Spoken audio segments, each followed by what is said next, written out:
there's a quote that I saw, which I'd like to repeat here, which is, there is much to talk about who gets what, but no one is getting anything until someone takes the first step. Go above and beyond to do what's needed to get the takings. James Lim. Thank you. Yeah. So that's my. Our company motto is whatever it takes, and what you've got right there embodies that exactly. So where did that come from?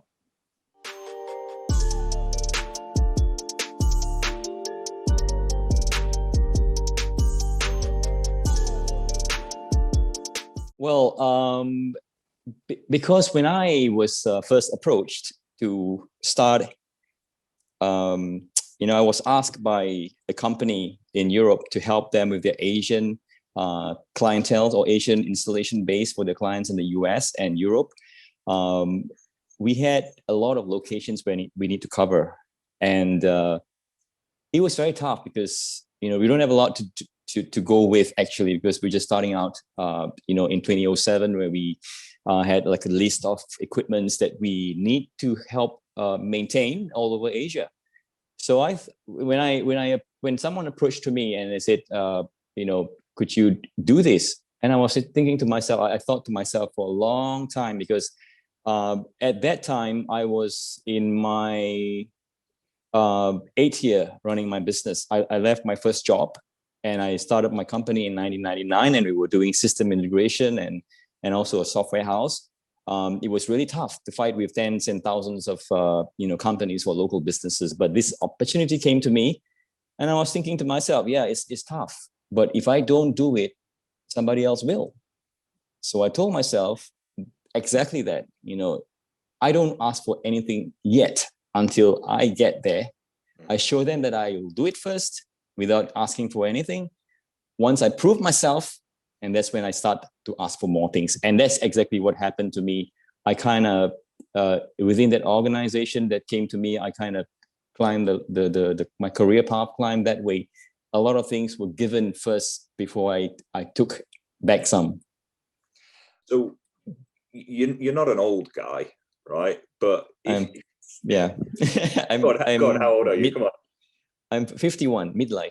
Yeah, so, still a young whippersnapper, right? Yes. So if you could go back to the 25-year-old James, and say, hey, this is what's going to happen in the future, what would you advise him on? What would you tell him to watch out for, be careful of, or do differently? Apart from giving him the lottery numbers, of course.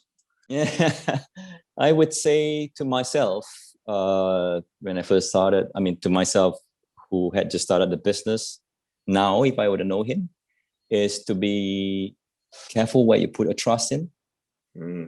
That's very important, because it could break you. I had some of this experience, but I guess I was resilient, because I had good customers who are supportive, that kind of bolster everything that happened to me. But yes, careful with where you put your trust in, and I guess that's key for me, because I'm happy with my life, actually. No, that's obvious. So yeah.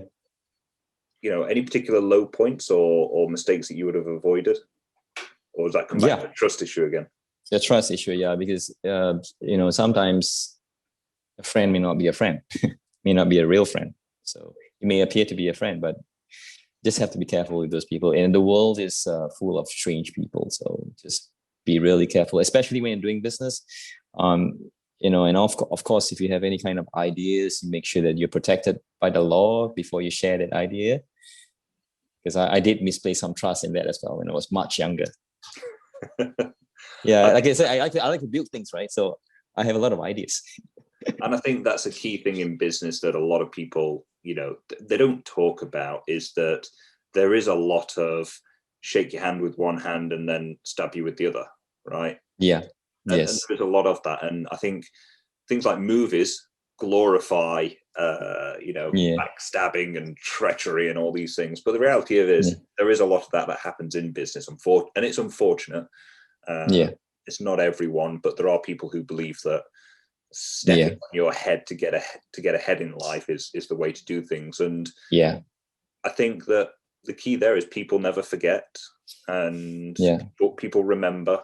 And I think if you do that to one person, the chances are you do it to a lot of people. But it's hard to spot bad actors, right?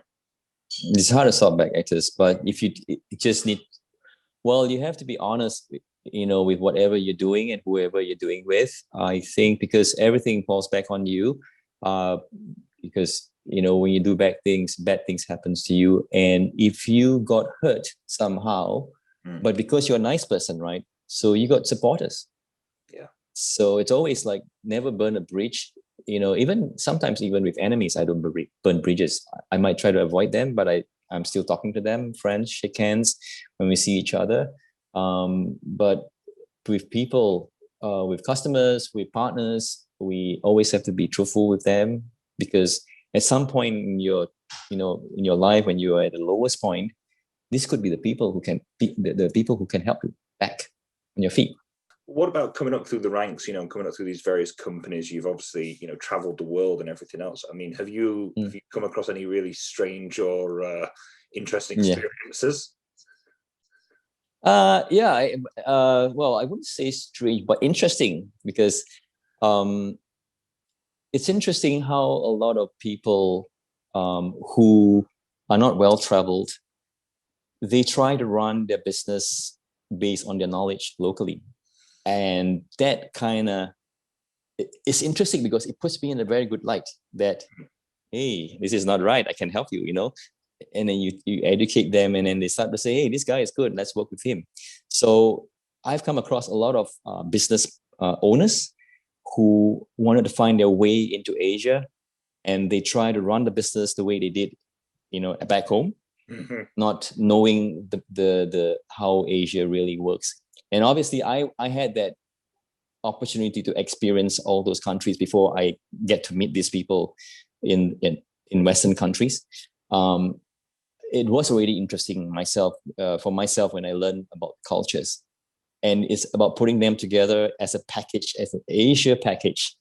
Like I'm putting a knowledge platform for this clientele to tap into, and providing them the services, the advisory services, and then getting them to be more sticky with us, because we do our job well. We know what we need to do for them, how they can succeed with us. So what is interesting for me is knowing that these people do not really know the cultures of Asia, and that is a huge opportunity for me. So I jump into that, I leverage into that, and made a lot of friends. What about James Lim would people not know? There's something about you that nobody knows that we can say. I'm a very emotional guy. Emotional and soft. Very soft. I think I'm soft with my friends. Yeah, which is a bad thing also sometimes. Yeah. I mean, if they're true friends, is it really a bad thing? No, if it's true friends, no, absolutely not. People who want to take advantage, then it's a bad thing. And I find it difficult to juggle that soft, real life you versus maybe the harder business side of you. Yeah, I've been hardened by the problems that I had with people I trusted too much. But still, that softness in me is still there sometimes. It just comes back.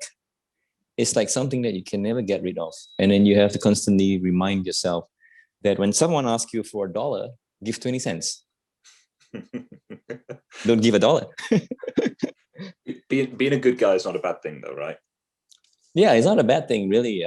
But you have to make sure that you protect yourself, I guess. That's why I'm keeping that 80 cents.